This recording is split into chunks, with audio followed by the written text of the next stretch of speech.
Let's create a budget. Let's get out of debt. Let's build wealth. Guys, welcome back to the channel. So we're going over our flow chart here and breaking it down a little bit further. So in the last video, we did go over expenses, and when we're getting our major numbers, our four major numbers, which is income, expenses, budget, and cash flow. Expenses is broken down into three different areas. So today we're going to look at the budget.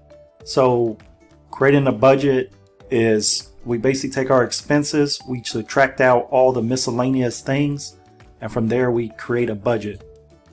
You know, budget is one of the most important parts of all of this, because budget, it deals with a lot more than just, you know, listing out things that you basically want. You know, people struggle with this every single day.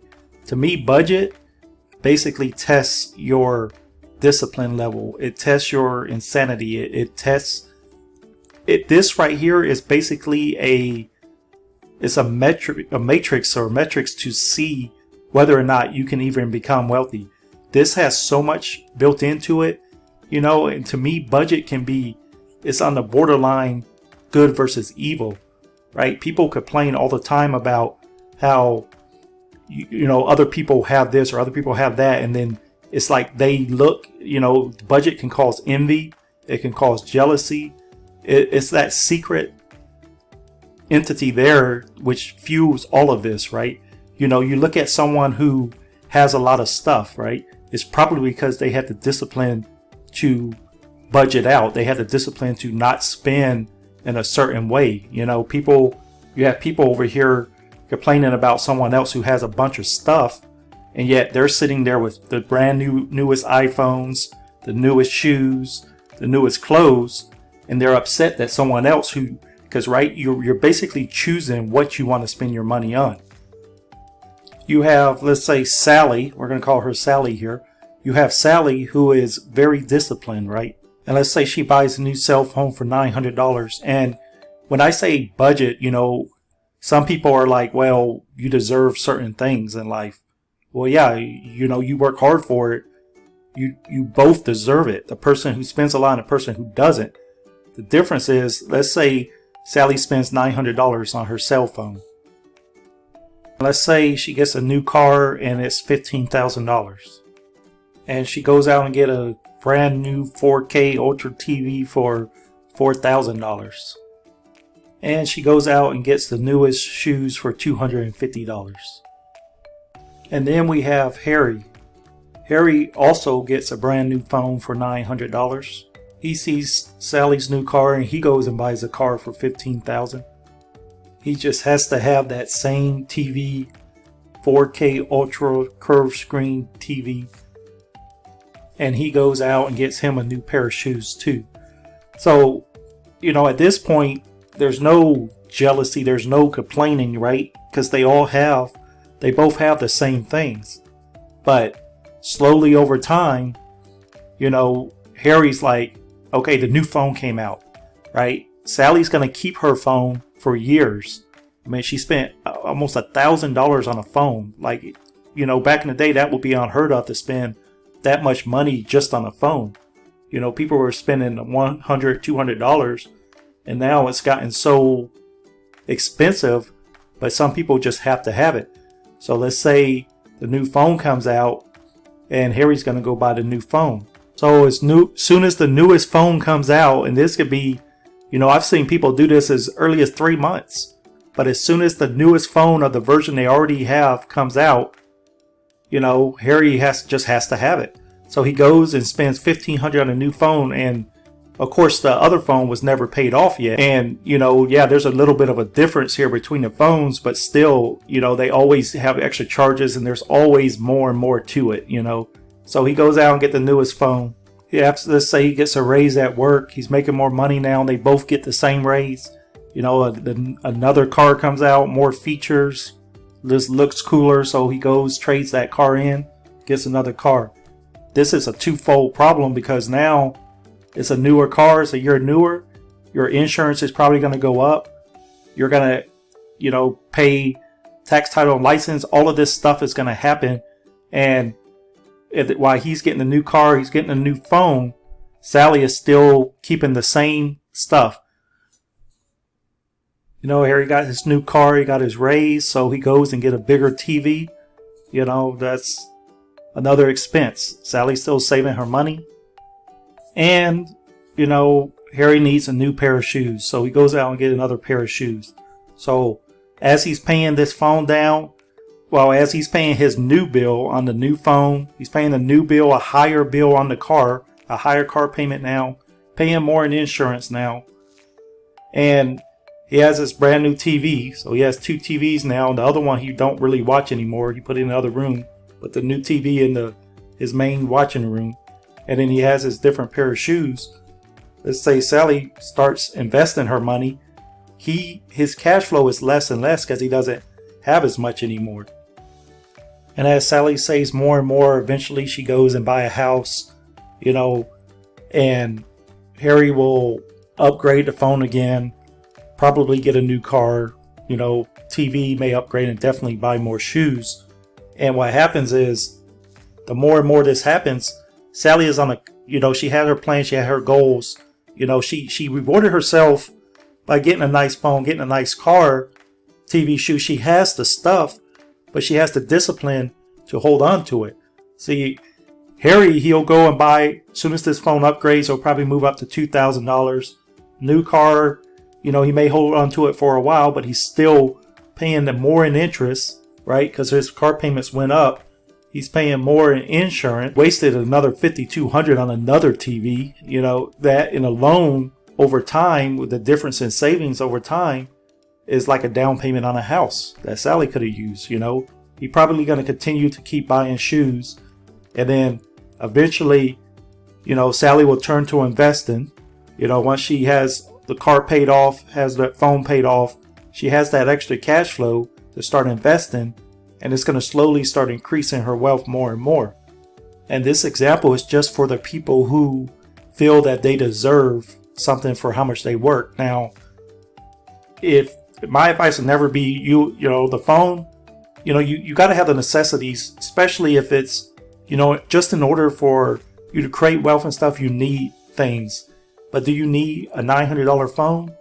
No, you could get a phone for $200-$300. I can see where a phone $900 or $1,000 or $1,500 a one-time thing, that if you're planning on keeping that phone for a long period of time and you're going to be using that phone, as your computer, as your communication device to make deals or to call to get jobs or for certain things, a solid phone sometimes it's okay to spend some money on. But do you need a $15,000 car or a brand new car? No, you can get by with a solid car. It doesn't really matter what it looks like. You're both going to get to the same place. A TV, 4,000, does it have to be 4K Ultra? I mean, you can get a good size, something you can see if you even watch TV. Most of the time, if you're building wealth, you rarely have time to even sit in front of a TV. So even a small used one, something like, Black Friday deal comes around, something like that, you get that, that's fine. Especially if you don't. The thing about TV, if you're a person who sits and watches a lot of TV, you probably don't have a lot of wealth, and because most of your time is spent doing that, creating content, creating businesses, hustling every day, you don't really have time for that. Shoes, there's no way you need the most expensive brand new shoes. If you're after those materialistic things, then more than likely your wealth is going in the opposite direction. And this is what I believe that most people, through some means, they don't understand this part. And if you don't have a lot of stuff and someone else do have a lot of things, if you grew up not having a lot of money, then you're going to want those things that other people have, and you're going to constantly be getting it over and over.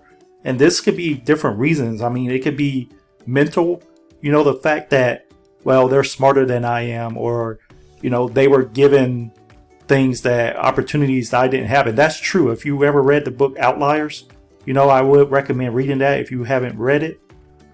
In this book, Outliers, it talks about how people were given, it's not necessarily the fact that someone is better than another person, and this can even include athletes, business, everything. It's not the fact that someone was better than someone else. It's the fact that they had the opportunity. They were put in training since they were a kid all the way up until adulthood versus someone, say, in high school started playing. Let's take basketball, for example. If you have a 3-year-old person who started playing basketball at 3 years old, had played all the way up until their senior year, and you had someone never played basketball and started in the 9th grade, that person that was, at 3 is going to be better. And the thing is, that's the fact you understand. You got to mentally understand that you may not have been given the opportunities, but you got to start learning at a certain point. You got to stop and ask yourself, do you really need those things? So in this case, what's going to happen continues going on and on. Her wealth is going to start increasing. And Harry, as he goes on and on through life, his wealth is going to start decreasing. And, as Sally's wealth increases and as Harry's wealth decreases, this is where those emotions or whatever starts to take place. So Sally's wealth gets bigger and bigger, and Harry's wealth gets smaller and smaller. Harry is going to start, at this point, those emotions are going to start coming in. And then Harry's going to start to complain, and he's going to start, saying, well, she has this, she has that, when all it was really was the way you were living your life, and controlling that budget, doing those things is really going to, push you and start to guide you in a direction. So understand now, at this point, yeah, Sally may go upgrade her car. Sally may get a bigger TV. She has a house now.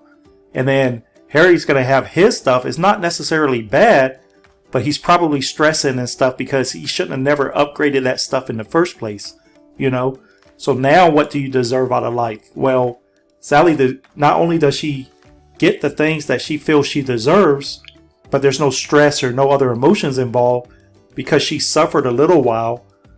And Harry is now probably full of debt. He gets to a point where he can't upgrade anymore, right? I mean, yeah, at first you upgraded a couple of times because you were slowly starting to live outside your means. And so you were all happy and stuff. Now as Sally upgraded, see, she can upgrade and continue to keep upgrading. But if she upgrades a phone, she's probably still not going to go buy another phone right away. Yeah, she may upgrade her car, have a nicer car, but the other car was paid off. So when she traded it in, she paid less. So she's still paying that less in interest while he's probably still paying more and more. So it's a matter of the way that you look at things. And the thing is, it's not a lot of people's fault that they're in, they're in debt in a certain way because they were never, they either something triggered it in their mind when they were little, or as they were growing up to save and be conservative, or they just never knew and the natural human instincts took over. As soon as they were old enough, they went and started buying things and they ended up in debt. You do not need all of those things. If you're young, you do not need all of those things. Invest your money, save your money, make a plan, create a plan, stick to a budget, and eventually let your budget grow with you, right? I mean, it's not a matter of you're not getting what you deserve or someone else has more than you. It's just a matter of sticking to a budget and letting your budget increase with you over time. And always, I'm not saying you don't need, again, get the essential things that you need, but the rest of it, as your budget increases, then reward yourself with different things. But guys, building wealth, it's all about just basically scaling with the hand you were dealt. Now, if you want the more expensive things, you feel you deserve the most expensive things, and your budget, is scaling with you. If you want that budget to scale faster, then go out, either get a second job, get education, get a better job, You know, do what you need to do, but keep it all in perspective and let it grow with you. And all those things will come to you. So guys, I want to thank you for watching. If you want the finer things, if you want the things that other people have, don't do it through jealousy. And, you know, people work very hard. If you want those things, stick to your budget and be patient. If you want those things faster, educate yourself, get better job, make more money. But when you make that more money, learn through knowledge. Knowledge is the way to get to the point where you want to be, you know, and don't compare yourselves to others. Just focus on your own, set your goals, budgets, you know, have fun through the process. It's not, if you're stressed, you know, and you're frustrated all the time, you don't know what to do, it's probably because you don't have a plan. Make sure you create a plan, enjoy life, work towards goals. You know, you'll feel rewarded, you'll feel more fulfilling because you actually put in the work. You did what you were supposed to do. And as you see those things start happening, and as you start getting things that you desire, it's going to boost your confidence. You're going to feel better. You're going to live a better, more enjoyable life. So guys, thank you for watching. I hope you enjoyed this video, and I'll see you in the next one.